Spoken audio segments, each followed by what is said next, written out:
Le monde change et parmi les pays qui font parler d'eux ces dernières années, ces derniers mois, on a surtout les pays des BRICS qui qui prennent très très rapidement de l'importance et qui de plus en plus marginalisent l'Occident et sont rejoints par beaucoup d'autres pays du monde qui trouvent beaucoup moins d'intérêt au monde occidental et beaucoup plus d'intérêt à ces pays des BRICS. Dans ces pays des BRICS, on a surtout la Chine, bien sûr, qui est la vedette de ces dernières années, et puis, pas loin derrière, la Russie, pour d'autres raisons. Mais on a également un autre très grand pays, très peuplé, qui fait moins parler de lui, mais qui, je pense, a beaucoup d'atouts pour l'avenir. Il s'agit de l'Inde. Et ce pays a fait l'actualité ces derniers jours, comme l'a signalé Adwin, en notant que pour la première fois, ce pays a envoyé dans l'espace un satellite qui est entré dans l'orbite lunaire. Alors, est-ce que ça veut dire que c'est le début d'une ère spatiale prometteuse pour ce pays? Je voudrais faire un tirage sur ce pays en général et plus particulièrement, justement, sur le développement de, on va dire, l'industrie spatiale, ou en tout cas ce secteur concernant ce pays. J'interroge à ce sujet le tarot de Marseille.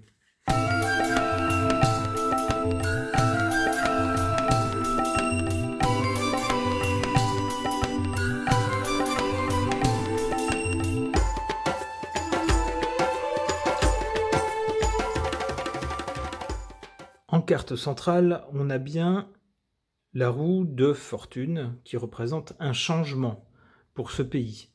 Donc concernant cet envoi d'un satellite qui est entré dans l'orbite lunaire, ça représente bien un changement. Alors on peut y voir aussi avec la roue qui pourrait symboliser la Terre et puis les personnages autour qui pourraient tourner autour de la Terre ou la Lune. On peut y voir ça aussi, mais de façon générale, la roue de fortune, c'est surtout un changement.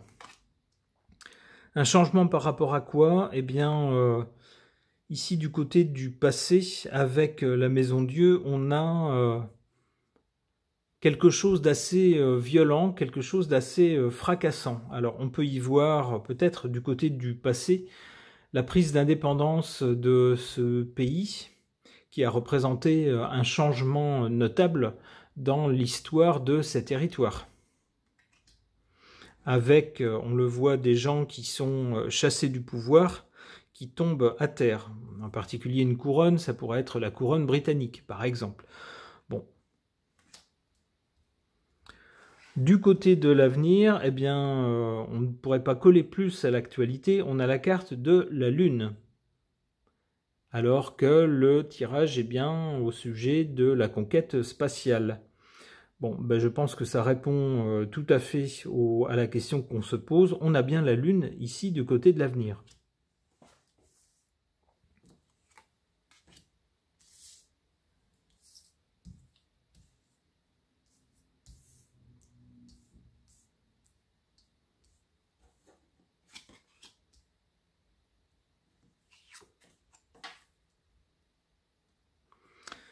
En défaveur des ambitions spatiales de ce pays, on a cette carte du diable, c'est-à-dire des puissances. Alors d'abord, il peut y avoir des problèmes financiers qui empêchent ce pays d'accéder ou de faire progresser son programme spatial aussi vite et avec autant d'efficacité qu'il le souhaiterait, ça peut être ça. On peut avoir également d'autres puissances, alors ça peut être des puissances dans le pays qui n'ont pas intérêt à ce que de l'argent soit mis dans ce programme-là. Ça peut être également des puissances extérieures qui n'ont pas intérêt à ce que ce pays développe à son tour un programme spatial couronné de succès, qui risque de mettre des bâtons dans les roues. Alors ça peut être de diverses façons, ça peut être aussi, alors il peut y avoir des histoires de corruption par exemple, qui peut-être peuvent nuire au développement du programme. Par exemple, des gens ou des sociétés qui sont payés pour faire tel ou tel travail ou pour mettre au point tel ou tel appareil et qui empochent l'argent, mais finalement ne font pas trop le boulot. Alors ça peut être ce genre de choses, ça peut être des gens qui réclament beaucoup plus d'argent qu'il n'en faut pour s'en mettre un peu dans les poches. Ça peut être de l'argent qui doit aller au développement de ce programme, mais qui finalement ne va jamais jusqu'au bout. Ce genre de choses avec le diable. Bref, toutes sortes de malversations et de malhonnêtetés qui vont nuire au développement de ce programme. Mais, en carte positive, on a l'empereur. Alors, il faut y voir le chef, c'est ce qui me vient à l'esprit, en tout cas, en voyant cette carte. Le chef de l'État, des États, puisque l'Inde est une sorte de pays fédéral, mais il faut y voir le chef de la nation indienne, on peut le dire comme ça, qui ici trône en haut et en position favorable par rapport au développement de ce programme spatial. C'est dire que le chef d'État saura à un moment donné, si trop de malversations empêchent ou retardent ou embourbent le développement du programme spatial, saura taper du poing sur la table, désigner les coupables, les remplacer très vite et puis faire avancer les choses, d'une main de fer s'il le faut.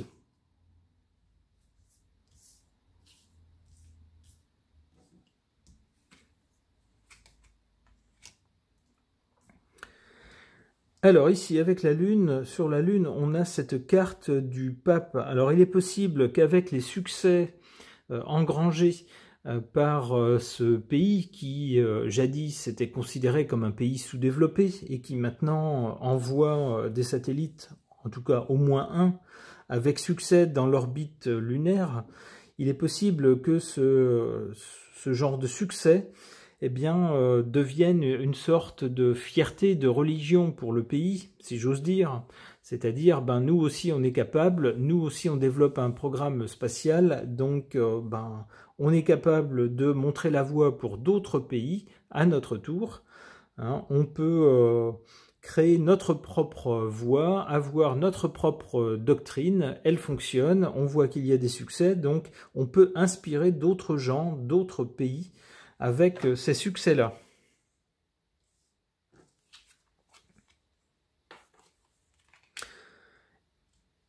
Et avec la carte de la justice, on considérera que, ma foi, les succès auront été acquis grâce à, on va dire, des programmes développés intelligemment. Et puis, ça couronnera, si j'ose dire, le sérieux du pays. Hein, le succès rendra justice à la capacité du pays à pouvoir faire des choses qu'on fait jadis, des pays se considérant plus développés que lui. Eh bien, la justice sera faite. Et on pourra dire, maintenant, vous n'avez plus rien à nous apprendre, nous sommes capables de faire aussi bien que vous. C'est comme ça que je comprends cette carte. Ok. Quid de l'Inde et de son programme spatial? Je pose la question au tarot Osho Zen.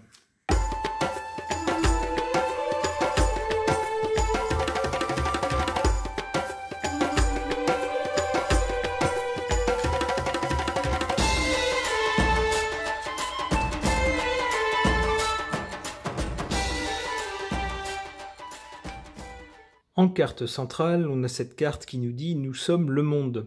Alors je la comprends de deux façons. Je la comprends d'abord de façon très prosaïque, en voyant une carte de la Terre, et puis des personnages qui dansent autour de la Terre, donc à l'extérieur de la Terre, on va dire dans l'orbite de la Terre. Et c'est bien ce qui se passe quand on a un programme spatial, il faut envoyer des appareils dans l'espace, d'abord dans l'orbite de la Terre, puis plus loin. Donc cette carte nous dit bien qu'on est dans le sujet. C'est ma première façon de comprendre cette carte. Une autre façon de comprendre cette carte, c'est de lire ce message « Nous sommes le monde ». Concernant l'Inde, qu'est-ce que ça peut vouloir dire? Eh bien d'abord, avec quasiment 1,5 milliard d'habitants, enfin en tout cas plus d'1 milliard d'habitants, l'Inde est un pays qui pèse lourd dans la population mondiale, qui représente une bonne partie du monde, avec une diaspora un peu partout. On retrouve des des personnes originaires d'Inde, alors surtout évidemment au Royaume-Uni, l'ancienne puissance coloniale, mais également par exemple aux États-Unis, ce qui n'est pas rien puisque c'est un autre pays puissant. On a donc un pays qui est bien connecté aux autres puissances mondiales, et puis surtout dans le pays lui-même est formé d'une mosaïque de peuples différents les uns des autres, avec des tas de religions complètement différentes, ce qui ne va pas bien sûr parfois sans quelques heurts entre ceux qui souhaitent ceci et ceux qui souhaitent cela. Alors non seulement des religions différentes, mais aussi des formes de pouvoir traditionnelles différentes, des habitudes différentes, bref, des peuples différents. C'est une mosaïque que la nation indienne. Donc nous sommes le monde, ben oui, c'est un peu ça. On trouve de tout un peu en Inde, toutes sortes de peuples très différents. C'est une des choses qui font l'originalité de ce pays.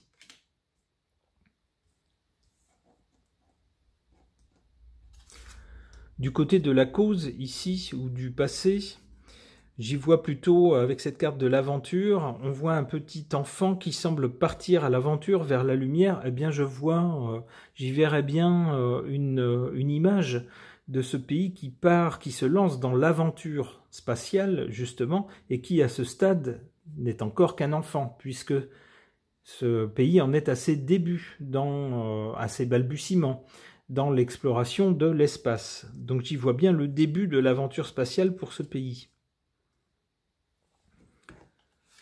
Du côté du futur, avec les amoureux, on a des choix à faire. Alors une fois qu'on a réussi, qu'on a prouvé au monde entier qu'on est capable d'envoyer, qu'on est suffisamment sérieux et compétent techniquement pour envoyer des appareils dans l'espace, alors non seulement dans l'espace autour de la Terre, mais dans l'orbite lunaire, voire même peut-être plus loin, voire même peut-être poser un appareil sur la Lune, qui sait, eh bien on a des choix à faire. Qu'est-ce qu'on fait? Est-ce que, fort de ces succès, on développe ce programme, on choisit d'en faire une priorité, entre autres financière ou un axe de développement? Qu'est-ce qu'on fait? Est-ce qu'on développe cela pour soi-même, pour son pays, pour aller plus loin? Ou est-ce que sur ce qu'on vient d'acquérir comme compétences, est-ce qu'on crée par exemple des structures commerciales pour proposer des choses à d'autres pays qui eux n'ont peut-être pas les moyens, pas les ambitions ou ne souhaitent pas s'investir directement dans ce genre d'aventure, mais souhaiteraient bien en profiter? Est-ce qu'on peut leur vendre quelque chose? Bref, tout un tas de choix se posent une fois qu'on a acquis cette compétence dans l'aventure spatiale.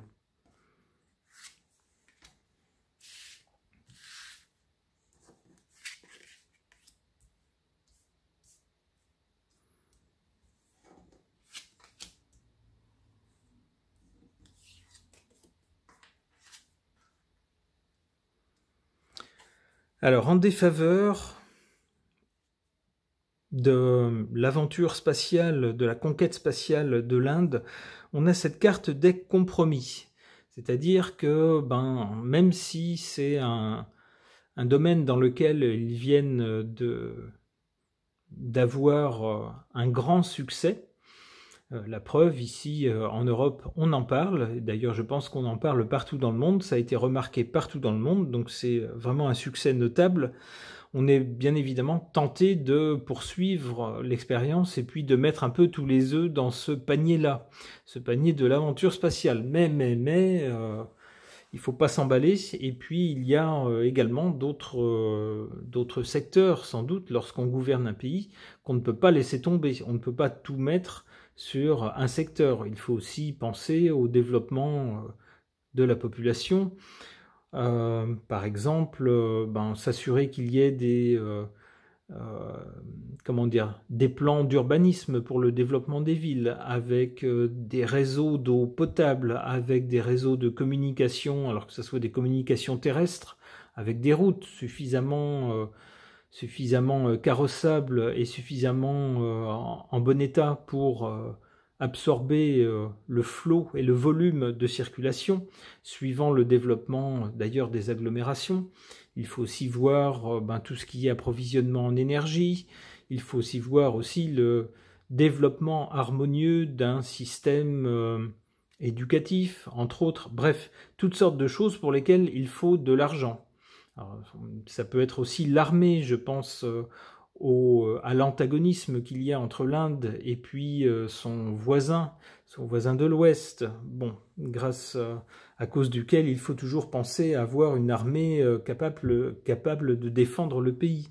Bref, il y a des compromis à faire, on ne peut pas tout miser sur le seul secteur spatial. Et évidemment, le fait de ne pas pouvoir tout mettre là-dessus ralentit, évidemment, et empêche de faire certaines choses, d'où cette carte du compromis en défaveur.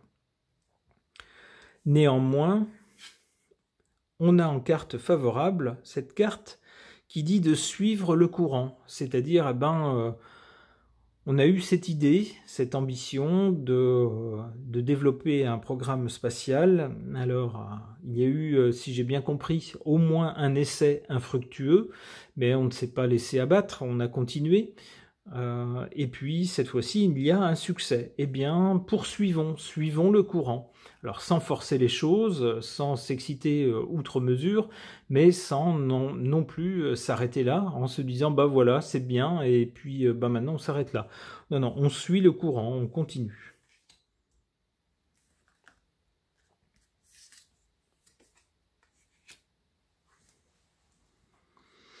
Du côté de l'avenir, donc, on voit qu'il y a des choix, il y aura des choix à faire avec les amoureux.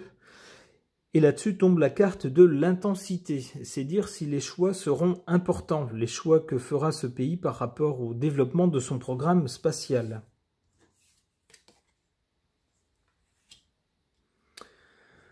Et on a là-dessus la carte de la guérison. Alors il est possible, comme c'est souvent le cas lorsque un pays, n'importe lequel, connaît un grand succès dans un domaine en particulier qui le fait rayonner partout dans le monde, qui attire l'attention en bien sur lui des autres pays, eh bien c'est toujours un facteur d'unité nationale, c'est toujours un facteur de fierté pour tous les gens qui sont dans le pays, quelle que soit leur origine, quelle que soit leur religion, quelle que soit leur couleur de peau, j'allais dire.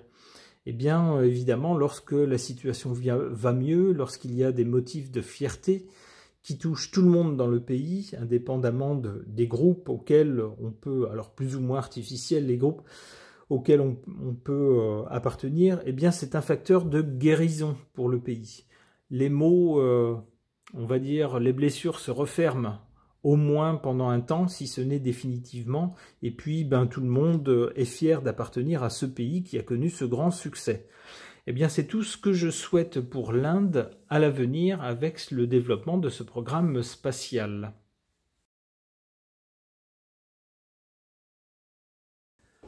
En question bonus, Adwin me posait une question qui revient souvent dans certains milieux où on doute beaucoup des communications officielles qui ont été faites à travers le temps. Il est vrai que nos gouvernements sont parfois pris la main dans le sac du mensonge et donc du coup on en vient à douter de tout. Et lorsqu'on doute de tout, on peut s'imaginer n'importe quoi. Alors parfois à tort, c'est l'imagination qui s'emballe, mais parfois, dans certains cas, avec raison. Donc, qui peut dire ? Et Adwin me posait la question de savoir si, lorsque les Américains étaient allés sur la Lune, on a tous plus ou moins vu ces images.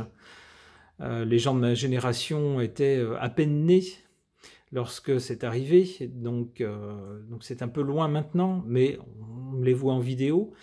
Et pour certains, eh bien, ces images seraient tout simplement un montage qui aurait été destiné à émerveiller le reste du monde et à prendre une avance qui ne serait pas réelle. Donc pour certains, les Américains n'auraient pas posé le pied là-bas. Alors j'en sais rien. Moi, j'aurais tendance à croire la version officielle, mais ma foi, pourquoi pas. C'est vrai qu'il y a beaucoup de mensonges. Donc je vais poser la question au pendule, est-ce que oui ou non, Les Américains ont bien posé le pied sur la Lune. Alors je rappelle mon protocole, lorsque le pendule fait ça, c'est oui. Lorsque le pendule fait ça, c'est non. Lorsqu'il tourne, c'est qu'il y a quelque chose à dire, mais que la question est mal posée. S'il hésite avant de trouver un mouvement, c'est que la réponse n'est pas si évidente que cela. Donc on va voir ce qu'il va nous dire. Donc la question que je pose au pendule, c'est est-ce que les Américains ont bien posé le pied sur la Lune ?